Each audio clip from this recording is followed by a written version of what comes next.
उर्मिला पराशर। राधे राधे।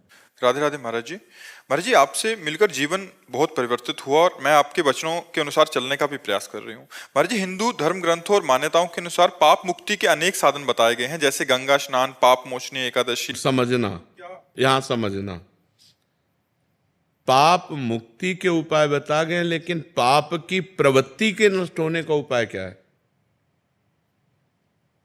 ऊपर से हमारे अस्त्रों द्वारा सब काट दिया गया, लेकिन उसकी जड़ बची हुई है, तो और नए किनके आ गए। पाप गंगा पापम, गंगा पाप का नाश करती, इसमें संशय नहीं। लेकिन पाप की प्रवृत्ति, गंगा नहा के आए फिर 100 पाप कर लिए, फिर गंगा नहा के आए फिर 100 पाप कर लिए, तो हाथी स्नान हुआ, हाथी स्नान किया, सूंड से धूल डाल लिया, तो स्नान का मतलब क्या हुआ? तो पाप वास्तविक तो नष्ट नहीं हुए। पाप नष्ट तब माना जाएगा जब पाप की प्रवृत्ति का नाश हो जाए, पाप की जड़ का नाश हो जाए, वो है प्रवृत्ति। बोले बड़ा पाप प्रवृत्ति वाला आदमी है, बहुत पापी आदमी है। तो पाप की प्रवृत्ति सबके अंदर रहती है, क्योंकि सुमति कुमति सबके उरनाई, नाथ पुराण निगम अस कहें। तो जहां सुमति है वहां शुभ है, और जहां कुमति है वहां अशुभ है, पाप है। तो कुमति सुमति सबके उरनाई, कभी कुमति जोर कर गई तो पाप बन गया, कभी सुमति जोर कर गई तो पुण्य बन गया। तो तीर्थों के जो उपाय हैं वो पाप नष्ट करने के लिए हैं, लेकिन अध्यात्म जो है वो पाप प्रवृत्ति को नष्ट करता है। गंगा को भी निष्पाप करने की सामर्थ्य एक महात्मा रखता है।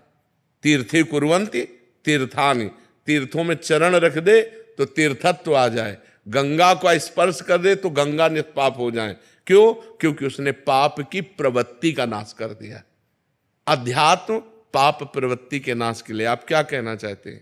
महाराज जी कह रहे हैं कि मतलब क्या पाप मुक्ति इतनी सहज और सरल है? हाँ है, क्यों नहीं है। रुई का ढेर पहाड़ लगा हो, एक दिया सलाई काफी है, छोटी सी चिंगारी काफी है। आप कहोगे पहाड़ है और चिंगारी, तो लगा के देखो, एक चिंगारी डाल दो, रुई का पहाड़ भस्म हो जाएगा। पाप रुई जैसा है। पाप है क्या? भ्रम। पाप है क्या? असत। पाप है क्या? स्वाप्निक। कोई सत्य सच्चिदानंद है क्या? भूल ही तो पाप है। एक सेकंड में अनंत पापों का नाश हो जाएगा। राम कहो, कृष्ण कहो, हरि कहो, राधा कहो, अंतिम श्वास आ जाए यही राधा राधा कहते हुए, अनंत जन्मों के पाप नष्ट होकर भगवत प्राप्ति हो जाएगी। अजामिल ने पुत्र के बहाने से नारायण पुकारा तो भगवत पार्षद आ गए और उसको परम पद की प्राप्ति हुई। जीवन भर वैश्यागमन किया, जीवन भर पाप किया, और अंतिम समय पुत्र के बुलाने में, पुत्र का नाम नारायण था तो बुलाया नारायण, बस इतने से काम हो गया। तो जड़ से पाप की प्रवृत्ति का नाश करने के लिए हमें नाम जप करना चाहिए, हमें शास्त्रों का सार समझना चाहिए। भगवद स्मृति, भगवद स्मृति का तार, राम राम राम, राधा राधा राधा राधा, कृष्ण कृष्ण कृष्ण। जो नाम प्रिय हो निरंतर उसको चलाओ, निष्पाप होकर इस लोक में परलोक में सब आनंद ही आनंद रहेगा। नाम जपत मंगल दिशि दशहु, दसों दिशाएं मंगलमयी होंगी। इस कलिकाल में और कोई साधन नहीं है, सच्ची मान लीजिए, एक ही साधन है। हरिर नामयु हरिर नामयु हरिर नामयु केवलम, कलौ नास्तेव नास्तेव नास्तेव गति अन्यथा। कलयुग में कोई और गति नहीं, और कोई गति नहीं, और कोई गति नहीं, केवल हरि का नाम है, भगवान का नाम है। जितना नाम जप करोगे उतना मंगल होगा, नाम जप नहीं करोगे तो मंगल नहीं होगा। अगर गंगा जी का सेवन करते हो और नाम जप नहीं करते हो तो पाप नहीं रोक सकते तुम। देख लो प्रवृत्ति कैसे नष्ट होगी। गंगा जी से पाप प्रवृत्ति नष्ट नहीं होती, पाप प्रवृत्ति नष्ट होती भगवान के सुमिरन से, जिनके चरणों से गंगा जी निकली। गंगा जी कौन है? भगवान का चरणामृत। गांगम वारि मनोहारि मुरारि चरणच्युतम त्रिपुरारि शिरश्चारि। जो गंगा जी हैं वो भगवान श्री हरि का चरणामृत है। वामन अवतार में जब भगवान ने अपना चरण बढ़ाया, ब्रह्मलोक गया तो ब्रह्मलोक में ब्रह्मा जी ने जब चरण की अगवानी करके प्रक्षालन किया और अपने कमंडल में डाला तो वही भागीरथी गंगा जी हुई। भगीरथ लाए इसलिए भागीरथी कहा गया। तो हमें चाहिए भगवान का नाम स्मरण करते हुए तीर्थ अवगाहन करें, या खेती किसानी करें, या व्यापार करें, या नौकरी करें, वो सब समान है।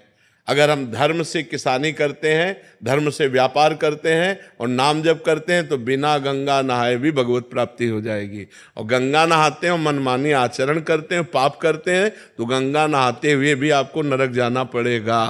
पक्की बात समझ लो।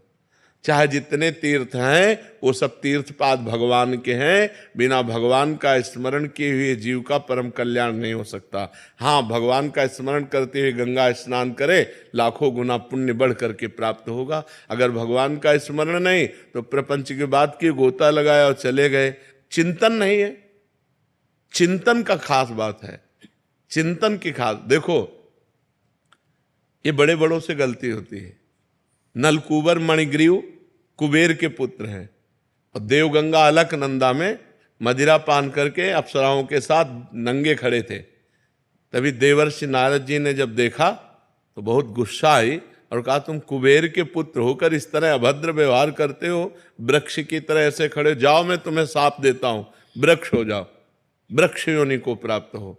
तो जब वो चरणों में गिरे तो उनका वृक्ष तो बनो पर नंदालय के बनो।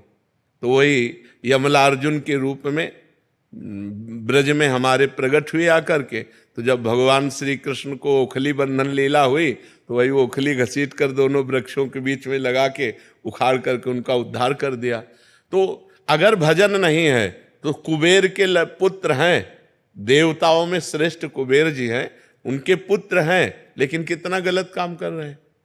धनाध्यक्ष कुबेर के पुत्र होते हुए भी गंगा जी में नंगे खड़े होकर शराब पीकर अप्सराओं के साथ उद्दंडता, तभी तो देवर्षि नारद जी ने शाप दिया था।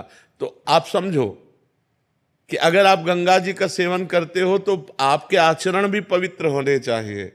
एक गंगा जी की महिमा सुनी कि गंगा स्नान करने से 100 यज्ञों का फल मिलता है, तो वैश्यागमन करने लगे। तो जब उनसे कोई बात करता तो कहते 100 यज्ञों का फल मिलता है, रोज गंगा नहाता हूं, 1-2 यज्ञ का चला जाएगा वैश्यागमन से, लेकिन हमारे पास बहुत पुण्य है। तो गंगा जी एक दिन उसको ज्ञान देने के लिए बालिका के रूप में एक सफेद कपड़ा लेकर बार बार गंगा जल में डुबोती और फिर ऐसे बालों में गंदा कर देती, फिर गंगा जल में डुबोती। और वो स्नान करने के लिए गए तो उन्होंने देखा, कहा, ए लड़की, जब तुझे गंदा करना है तो साफ क्यों करती है, और जो साफ करना है तो गंदा क्यों करती है। तो उस समय कपड़ा गंदा ही था। तो उनका, देख तेरी दुर्दशा यही है, जब तू वैश्यागमन करता है तो गंगा स्नान क्यों करता है, और जब गंगा स्नान करता है तो वैश्यागमन क्यों, तेरी दुर्गति होगी। जैसे कपड़ा इस समय गंदा ही है, ऐसे तेरी दुर्गति होगी, तू नरक को प्राप्त होगा। ये मत सोच कि तू ये गंगा स्नान का फल प्राप्त करेगा, 100 यज्ञकर्ता का फल और 1-2 यज्ञ का फल चला जाए, तू नरक जाएगा, क्योंकि तू पाप कर रहा है। तो गंगा स्नान का मतलब है आपकी बुद्धि शुद्ध हो, आपकी पाप प्रवृत्ति नष्ट हो, आपका भगवत स्मरण बने, आपके गलत आचरण रुके, तभी इन तीर्थों के अवगाहन का फल है। ये लोग तीर्थों में जाते हैं, तीर्थों का आनंद लेने थोड़ी जाते हैं, मनोरंजन करने जाते हैं। तीर्थ कैसे जाया जाता है, उपवास करके रहा जाता है 1-2 दिन, बहुत नम्र दैन्य, नाम जप, पवित्र। अब यहाँ होटल बुक करवा के धामों में और वे विचार करते हैं, मदिरा पीते हैं, मनमानी आते, तो ये तीर्थ अवगाहन थोड़ी हुआ। ये तो घोर पाप हो गया जो घोर नरकों में ले जाने वाला है। आजकल हरिद्वार, काशी, वृंदावन लोग भाव से तो 2-4 आते होंगे, नहीं तो मनोरंजन करने आते हैं और गंगा किनारे बैठ करके अपनी मनमानी आचरण करते हैं, खान पान व्यभिचार नाना प्रकार। तो इससे क्या होगा, और पाप दृढ़ हो गया, घोर दुर्गति होगी। तो जब तक पाप की प्रवृत्ति का नाश न हो तब तक तीर्थों के अवगाहन का कोई फल नहीं मिला। इसीलिए भगवान ने कहा है, जो तुम्हारा प्रश्न बहुत सावधानी सुनना, व्रतांसि यज्ञ छंदांसि तीर्था नियमा यमा यथा वरुंधेत सत्संगा सर्वसंगोपह इमाम। मेरे को वश में करने के लिए तीर्थ अवगाहन, व्रत, नियम, धर्म, ये सब में एक ही बात है, महापुरुषों का संग। क्योंकि संत संग से प्रवृत्ति जो हमारी गलत है वो त्याग हो जाती है, पाप की प्रवृत्ति का नाश। अब आप एकादशी रहते हो, मनमानी आचरण करते हैं तो आपकी दुर्गति होगी। आप तीर्थयाटन करते हैं, आप गृहस्थ धर्म का पालन करते हैं, आप और भी सब, लेकिन मनमानी आचरण करते हैं, पाप करते हैं तो आपकी दुर्गति होगी। तो सत्संग के द्वारा बुद्धि का भगवान में लग जाना, इससे बड़ा कोई का फल नहीं है। भगवान शंकर जी कहते हैं, उमा संत समागम सम न लाभ कछुआन। क्यों? क्योंकि उससे हमारी बुद्धि का परिवर्तन होता है। हजारों लोग ऐसे हैं जो आकर के बताते हैं कि मुझे 1 साल हो गया, 2 साल हो गया, सब गंदे आचरण छोड़ दिए और नाम जप करता हूं, आज आपके दर्शन हुए।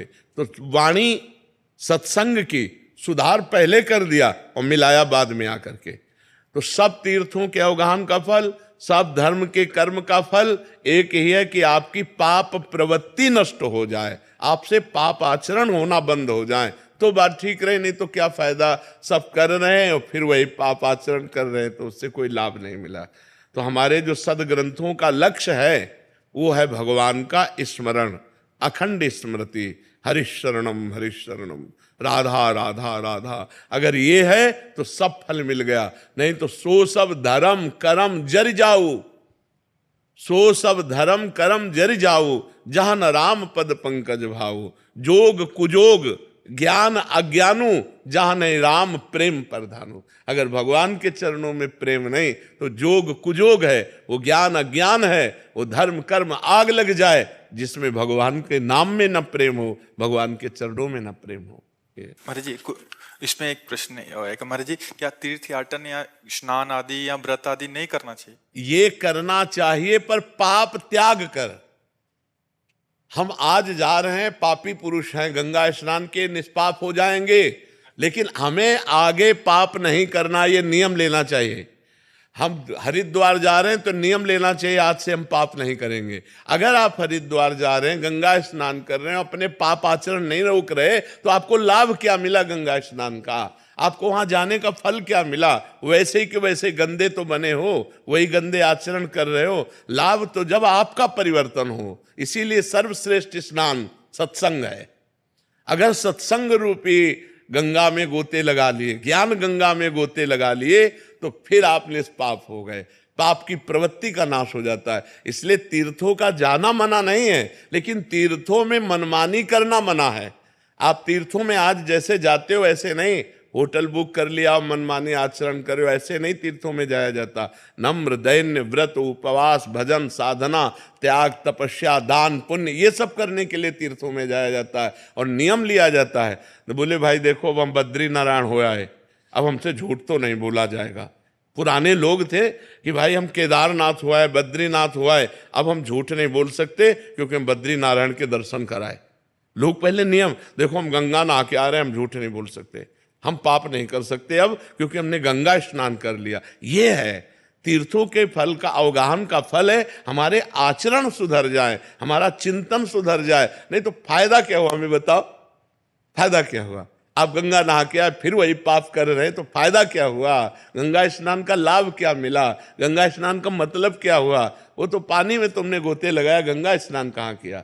अगर गंगा स्नान किए होते तो तुम्हारी भावना बदल जाती कि मैं गंगा जी का सेवन करके आ रहा हूँ, आज के बाद कोई पाप नहीं करूँगा, आज के बाद कोई गंदी बात नहीं करूँगा। वही जीवन सबके बदल में।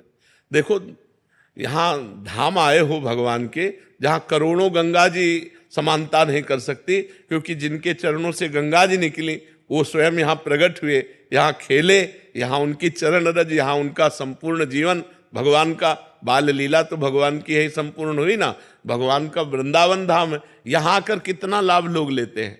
बिहारी जी तो ऐसे कर गए, उनके चिंतन में चल रहा है ये खाए वो खाए वो खाए, धाम का आनंद ले रहे हैं क्या? कि यमुना किनारे बैठ करके 1 घंटा नाम कीर्तन किया, बिहारी जी के लिए रो रहे हैं, बिहारी जी का नाम जप कर रहे हैं। एक दिन आकर उपवास किया, पूरे धाम की परिक्रमा की लोटे रज में और खूब भगवान का नाम जप कर, ये सब लाभ है। ये कहाँ लाभ ले रहे हैं?